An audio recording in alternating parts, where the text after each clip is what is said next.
Magandang balita para kay Manny Pacquiao mga tol dahil ayon sa bagong updates ng WBC, number 1 na agad kay Mario Barrios. Kahapon wala pa si Pacman sa rankings pero ngayong araw biglang number 1 kaagad. Rematch na ba ito kay Mario Barrios sa December o lalaban muna si Pacman kay Romero? Pwede rin unahin ni Pacman si Romero at kung maagawang WBA belt, pwede ng unification kay Mario Barrios. Marami pang pwedeng mangyari mga tol sa muling pagbabalik ni Pacman, kaya bang na lang natin ang updates tungkol dyan. Samantala Mark Magsayo number 1 na rin sa WBC Super Featherweight, numero 1 laban kay Oshaky Foster na WBC champion. Dahil umangat si Magsayo laban kay Foster, posible nang gaganapin ang laban nila sa Pilipinas sa anniversary ng Trilla in Manila sa October. Magandang pagkakataon nito kay Magsayo para maging champion ulit. Kung manalo si Magsayo dyan kay Foster, maging 2 division champion na.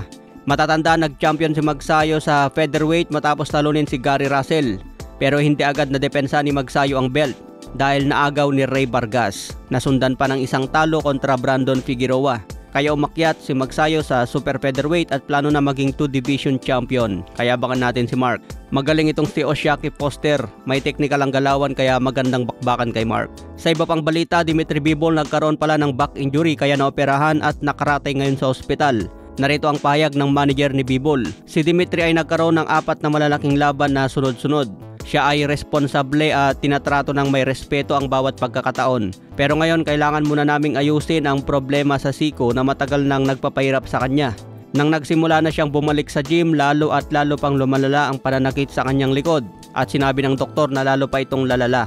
Pinag-isipan naming mabuti at sinabi sa akin ni Dimitri Bivol na mas mabuti na niyang harapin ito ngayon kaysa posibleng makansela pa ang laban sa gitna ng training camp. Ito naman ang payag ni Dimitri Bivol mga tol. Sabi niya ayon sa payo ng aking doktor, kinakailangan kong sumailalim sa operasyon para sa isang lumang pinsala sa likod na mahigit 10 taon ko nang tinitiis. Ngunit lalo lamang itong lumalala sa bawat training camp. Maayos naman ang lahat at kailangan ko ng 6 hanggang 8 linggong panahon para magpagaling. At pagkatapos nito, plano ko nang magsimula ulit sa ensayo. Kapag magaling na ako, babalik na ako sa 2026. Ayan mga tol, sa susunod na taon na ang pagbabalik ni Bivol. Ayaw daw niya makansel ang laban dahil lang sa mga injury. Kaya mas mainam na ayusin muna ang mga injury sa katawan bago maging official ang laban kay Beterbiev. Samantala maganda naman ang plano ngayon kay Beterbiev. May laban kontra Dion Nicholson, co-main event kay Benavides versus Anthony Yarde.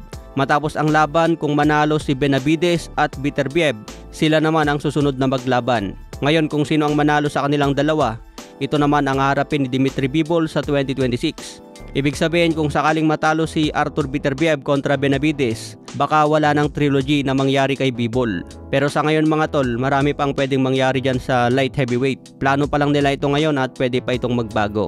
Okay mga tol, hanggang sa muling updates.